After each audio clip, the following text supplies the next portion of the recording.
Bagaimanakah cara membedakan larutan asam dan basa? Yuk kita pelajari.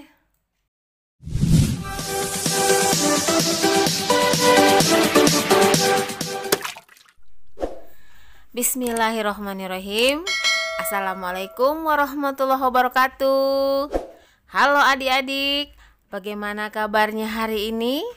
Semoga adik-adik semua dalam keadaan sehat dan masih tetap semangat untuk belajar. Di video sebelumnya, kita sudah membahas tentang klasifikasi materi, senyawa, unsur maupun campuran. Jika adik-adik belum menontonnya atau ingin mengulang kembali materinya, silakan buka link yang ada di bawah ini. Oke adik-adik, di video kali ini kita akan membahas tentang larutan asam, basa, dan garam. Pada video sebelumnya sudah dijelaskan bahwa contoh campuran homogen adalah larutan. Larutan yang dikenal dalam kehidupan sehari-hari dapat dikelompokkan menjadi larutan asam, basa, dan garam. Larutan seperti cuka, sirup, sabun mandi, soda kue, garam dapur merupakan contoh larutan asam, basa, dan garam yang banyak dijumpai dalam kehidupan sehari-hari. Larutan asam, basa, dan garam ini dimanfaatkan secara luas untuk industri pertanian, kesehatan, dan penelitian di laboratorium. Asam yang banyak ditemukan dalam buah-buahan maupun sayur-sayuran. Contoh, jeruk, lemon, dan tomat.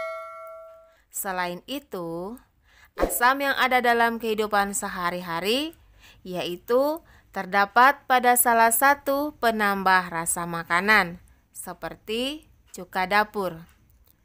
Cuka dapur mengandung asam asetat. Kemudian, aki pada kendaraan bermotor mengandung asam sulfat. Asam dalam lambung kita, yaitu asam klorida, berfungsi membantu proses pencernaan makanan. Ciri-ciri larutan asam. Yang pertama, rasanya masam. Tidak boleh dicoba kecuali dalam bahan makanan. Yang kedua, dapat menimbulkan korosi. Dan yang ketiga, mengubah kertas lakmus biru menjadi merah. Selain banyak dimanfaatkan dalam kehidupan sehari-hari, larutan asam dapat menimbulkan dampak negatif bagi lingkungan. Contohnya, terjadinya hujan asam. Yang kedua, basa. Contoh bahan yang bersifat basa adalah sabun mandi, sabun cuci, sampo, pasta gigi, obat mag, dan juga pupuk. Sifat-sifat larutan basa yang pertama, mempunyai rasa agak pahit, tidak boleh dirasa. Yang kedua, terasa licin di kulit. Dan yang ketiga, mengubah kertas lakmus merah menjadi biru. Dalam kehidupan sehari-hari, larutan asam sering direaksikan dengan larutan basa untuk menghasilkan senyawa netral atau dikenal dengan istilah netralisasi. Pada reaksi netralisasi ini akan dihasilkan garam dan air.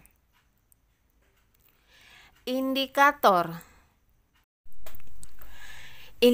asam basa dapat dibedakan menjadi dua macam, yaitu pertama, indikator alami, dan yang kedua, indikator buatan. Oke adik-adik, kita bahas satu persatu ya. Yang pertama, indikator alami. Indikator alami merupakan indikator yang berasal dari tumbuh-tumbuhan. Tumbuhan yang termasuk indikator alami akan menunjukkan perubahan warna pada larutan asam maupun basa.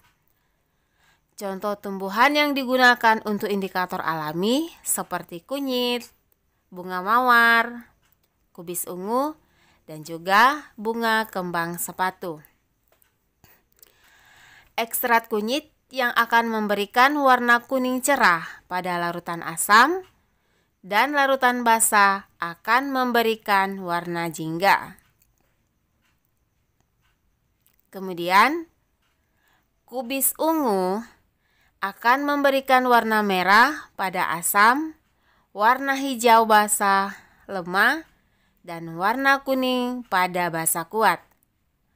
Kemudian, ekstrak bunga kembang sepatu akan memberikan warna merah cerah jika diteteskan dalam larutan asam.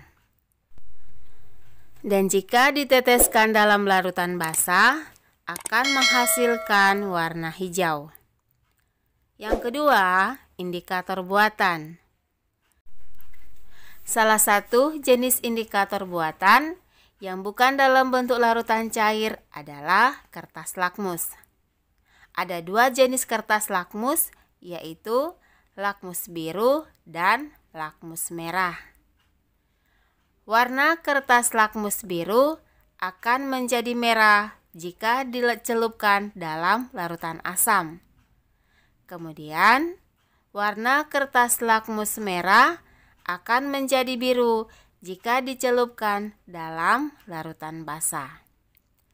Perhatikan gambar perubahan warna kertas lakmus pada gambar di bawah ini. Gambar ini menunjukkan perubahan warna pada kertas lakmus. Garam. Jenis senyawa garam yang paling dikenal adalah garam dapur atau nama senyawa kimianya natrium klorida atau NaCl. Garam ini banyak digunakan dalam pengolahan bahan makanan. Bagaimanakah senyawa garam dapat terbentuk? Salah satu reaksi yang dapat membentuk garam adalah reaksi asam dan basa atau reaksi netralisasi. Pada reaksi netralisasi tersebut akan dihasilkan garam dan air. Nah, adik-adik, itulah pembahasan materi kita kali ini. Semoga bermanfaat. Mohon maaf jika ada kesalahan. Wassalamualaikum warahmatullahi wabarakatuh.